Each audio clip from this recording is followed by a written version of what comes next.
Now here is a monster who looks like a scarer. Before the film you see is up on the big screen. There's an interesting stage in the filmmaking process where the story is told through color and light. So a film usually comes with a script, lots of dialogue, lots of storytelling, but what we need on our end is visual scripts. We need a vehicle to help us understand how to translate the script into a movie. This film has a lot of highs and lows, emotional highs and lows, and we wanted to really use light and color to illustrate that. We start with just a pure exploratory illustrations, just like a children's book. You start illustrating some of the story ideas that the director has, or some of the story scenes that they put in the scene. Just trying to capture the feeling of the film in general. And then you combine those paintings and start kind of mapping them as a whole and see how they complement each other to support the whole story.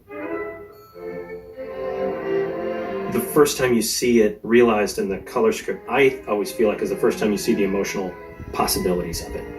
You see it as an emotional image, and you see whether it's dramatic or funny or sweet, you see those choices being made, and it really shows the potential of the scene. You know, story has dark moments and positive moments. This is sort of like a darkest moment before they get to the climax, you know, before the success.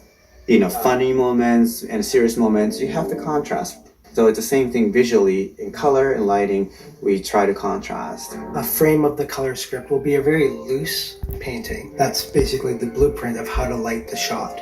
So the lighters will take it, and then they'll make decisions from the color script that there should be moonlight coming in. They'll be able to infer the direction of the light from the color script, and basically the goal is to achieve the lighting of the color script. This is what it's going to be. This is the plan for it. This is what it will feel like.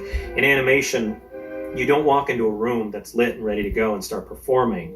You're always using your imagination. You can't go back to jail! And then goes forward. You're always pretending there's lighting there, pretending there's a person there, pretending there's something there. And when you look at that tiny little thumbnail of a color script sketch, it's the first time you feel like that is what it's going to look like.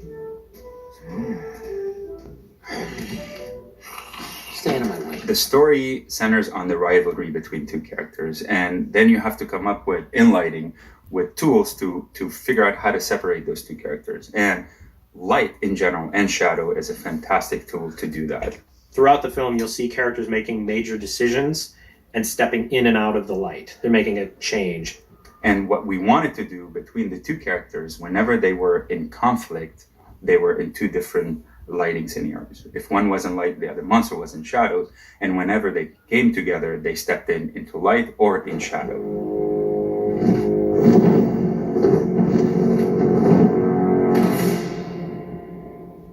Even when we were still designing the character of Harskubble, we always said she's going to be backlit. Harskubble being the main obstacle in this story for Mike to become a scarer, right? So if you notice, she's almost entirely backlit, like rimlit. She's intimidating, she's imposing, and she's scary. Stop. Thank you. But I didn't get to... I've seen enough. Mike believes he's a scarer. We know he's not. And we wanted to create this environment that is extremely frightening to him because he's testing himself. It is at that moment that we take the human world and we drain all the color from it. It almost had the feeling of a horror movie. In the cabin, it's a fairly dark environment, and the only light sources at this point are rangers with their flashlights.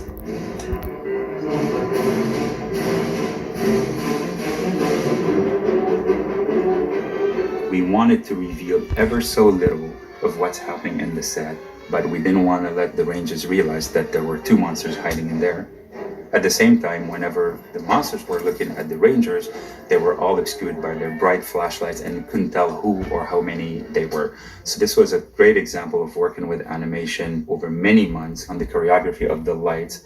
You had to sort of coordinate with other departments to make sure it's not just color and lighting independently, but also working together with design and camera and so on. None of these are things you'll notice the first time through, but you'll feel them. It's all about emotion. We wanted to make sure the audience feels how Mike and Sally feel in the environment.